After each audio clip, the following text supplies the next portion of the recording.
Press वार्ता इस संदर्भ में है कि जो पिछले कुछ दिन पहले हमारे कांग्रेस के जिला अध्यक्ष रजत लाठर जी और करनाल की विधानसभा के अध्यक्ष अशोक डावड़ा जी के साथ जो पुलिस ने नाजायज तौर पे जो इनको अरेस्ट किया और अरेस्ट करके इनको सीआईए में रखा, तो उस संदर्भ में आज की प्रेस वार्ता कर रहे हैं। और हमारे साथ इंद्रपाल जी भी हैं जो जनरल सेक्रेटरी रहे हैं दलित कांग्रेस के, और मनिंदर सिंह जी है जो कैंडिडेट रहे हैं हमारे करनाल रामनगर के नगर निगम के, अशोक कुमार जी हैं और विनोद जी प्रेसिडेंट रहे हैं, योगेश शर्मा जी हैं कांग्रेस के नेता।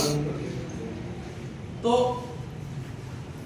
जिस प्रकार से इनको एक गलत तरीके से लीगल तरीके से इनको अरेस्ट किया इन्होंने, तो उस संदर्भ में हम आज प्रेस वार्ता कर रहे हैं। कोर्ट का जजमेंट आ गया और जजमेंट इस संदर्भ में जो हमारे इस केस के वकील रहे हैं विक्रांत राठौर जी, वो इस केस को लड़ रहे हैं। उनके अनुसार जब कोर्ट में इन्होंने लीगल तरीके से इनको पेश किया तो हमारी अदालत ने पूरा मुकदमा सुना और राठौर साहब की पूरी बहस के मद्देनजर रखते हुए उन्होंने इसको लीगल करार दे दिया और उन्होंने ये कहा कि ये बिल्कुल नाजायज तौर पे इन्होंने काम किया है और पुलिस को ऐसा नहीं करना चाहिए था, क्योंकि प्रोटेस्ट करना हर आदमी का कर्तव्य है और अधिकार है, प्रोटेस्ट कर सकता है। और ये इन्होंने अपने high command youth Congress all India Congress committee के कहने पर प्रोटेस्ट किया था, जिसमें इन्होंने कोई प्रॉपर्टी का कोई नुकसान नहीं पहुंचाया, सिर्फ अपने प्रोटेस्ट किया था कि वो कर सकते हैं। इस संदर्भ में आज हम थोड़ा आपको बताने की कोशिश करेंगे।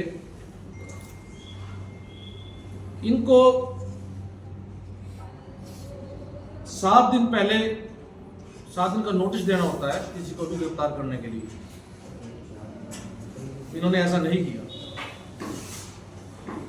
और इसमें इनका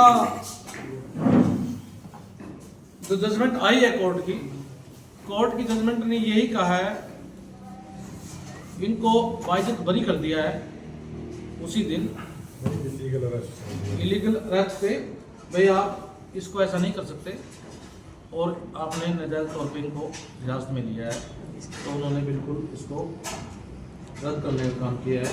हम कोर्ट अदालत का धन्यवाद करते हैं, उन्होंने ऐसा होने से बचा दिया कि एक कानूनी प्रक्रिया के तहत एक कानून की जो कानून के दायरे में रहकर जो सभी काम करते हैं उसका बचाव करते हुए लोगों को पूर्ण फिर कानून पर विश्वास हो गया। हम भी विश्वास करते हैं, अगर ऐसा हो जाता तो लोगों का विश्वास कानून से उठ जाता। इस संदर्भ में अब मैं रजत लाठर जी को कहूँगा कि इसमें कुछ अपने जो पिछले दिनों में जो भी चीजें हुई हम सभी ने देखी और सभी ने समझी भी, लेकिन सबसे अहम जो सवाल आज हमारा वो है, हमारा है प्रशासन से। क्या प्रशासन इस तरीके से दबाव में आके कार्य करता है कि जो चीजें प्रशासन को एक ईमानदारी से और निष्पक्ष भाव से करनी चाहिए थी वो चीजें नहीं हुई। उसका जीता जागता उदाहरण है ये जजमेंट। जो जजमेंट हमारी माननीय अदालत ने दी है, उन्होंने यही कहा है कि सारी चीजें इसमें इलीगल हुई है और एक भी डॉक्यूमेंट उनके पास नहीं पाया गया।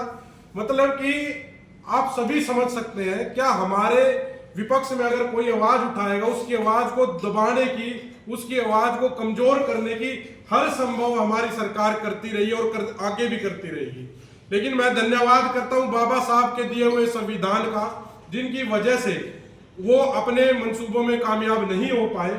लेकिन आज हमारा जो मेन मुद्दा यही है, हमारे करनाल प्रशासन से भी यही है कि क्या आज एक आम नागरिक अपने प्रशासन पर विश्वास नहीं कर सकता? क्या जो सत्ताधारी लोग हैं क्या वही उनकी तनख्वाह देते हैं? क्या हमारा कोई कंट्रीब्यूशन नहीं है? क्या हमारे पैसे से, टैक्स से या हमारे किसी भी चीज से उनका कोई, हम प्रशासन की कोई रोल नहीं है?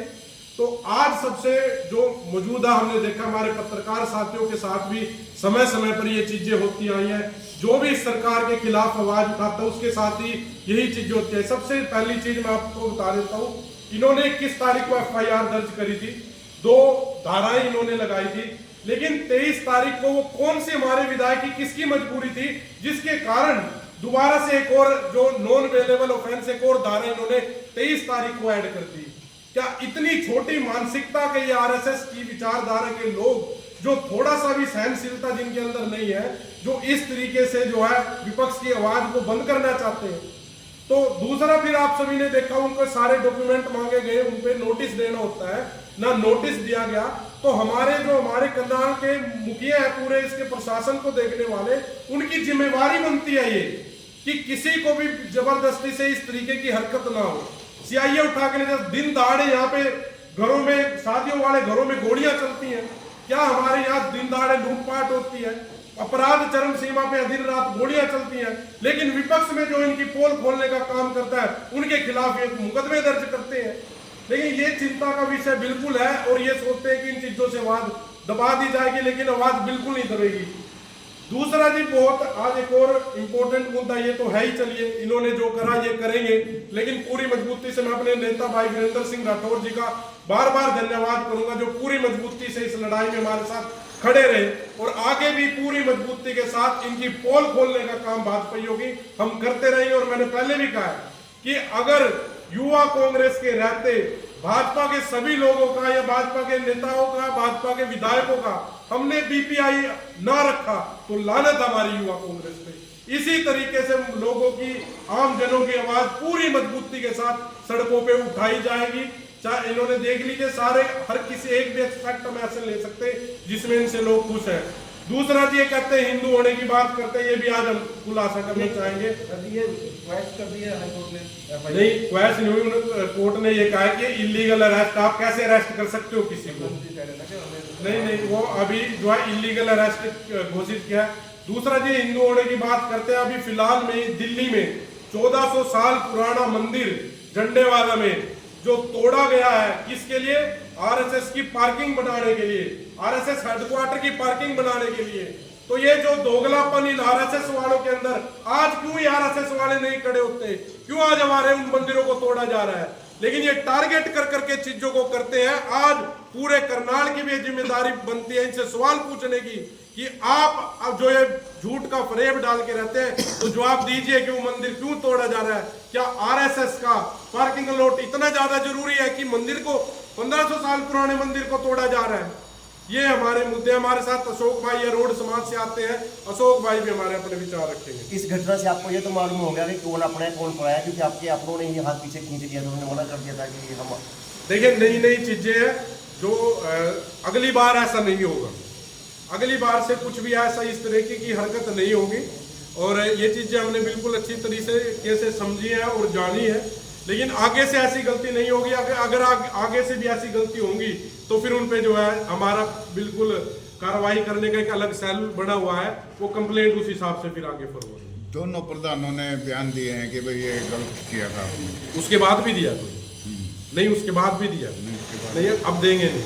वो चीजें जो है वो कई बार जल्दबाजी में या तो हो जाती हैं चीजें, आगे से नहीं होंगी।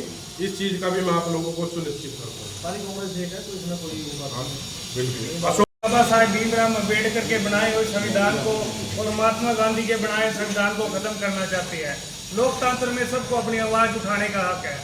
जब ये देश के प्रधानमंत्री इस सत्ता में झूठ बोल कर आए थे कि हम युवाओं को हर साल 2 करोड़ नौकरी देंगे, अब कहाँ है नौकरी? अब अगर हमारे जैसे, मेरे जैसे युवा अगर आवाज़ उठाते हैं, रोज प्रकट करते हैं, तो हमारे पर झूठे, हमारे पर केस लगा के और सरकार के द्वारा पुलिस पर प्रेशर बना के हमको सही से उठवा कर घर से हमारे पास नॉन अवेलेबल धाराओं में धारा के साथ जोड़कर हमें अरेस्ट करने का काम करते हैं।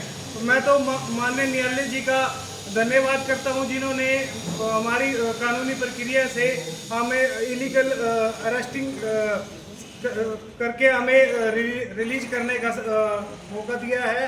और मैं तो करनाल जिले के बब्बरसैर नेता आदरणीय वीरेंद्र राठौर का धन्यवाद करता हूं, जो मजबूती के साथ हमारे साथ बिल्कुल कंधे से कंधा मिलाकर हम 3 घंटे कोर्ट में रहे, जो हमारे 3 घंटे हम हर समय हमारे साथ खड़े रहे।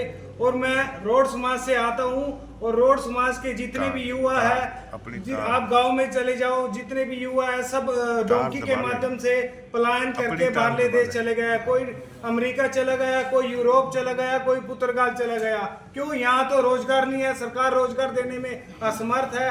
और ये बात करते हैं बड़े बड़े मेक इन इंडिया, हमने ये कर दिया वो कर दिया। बिल्कुल सारी व्यवस्था यहाँ चरमराई हुई है, किसी का कोई ध्यान नहीं है। ये तो रजत जी का एक डायलॉग है कि झूठ बोलो सुबह शाम, पकड़े जाओ तो जय श्री राम। तो इन लोगों को तो नोटबंदी में इन्होंने तो फैमिली आईडी में लोगों को उलझा के रख दिया है कि लोगों का दिमाग इस तरफ डाइवर्ट ना हो कि लोग अपने रोजगार के लिए प्रोटेस्ट करें। अगर ये प्रोटेस्ट करते हैं तो इसी तरह इन पर केस बना के इनको अंदर गिरने का काम किया जाता है। देखिए, दूसरा इन्होंने एक बात और कही थी, आप सभी के सामने कही थी और मीडिया के सामने कही थी कि हम चूड़ी टाइट कर देंगे। तो ये बाबा साहब का संविधान है, चूड़ी ढीली करनी हमें भी आती है। ये बाबा साहब का संविधान है, ये ना भूलने। वाजपेयी अगर कब्जा करना चाहते हैं तो ये बाबा साहब का संविधान है, तुम चूड़ी टाइट करो, हम चूड़ी ढीली करना चाहते हैं। जय हिंद, जय भारत। ठीक है।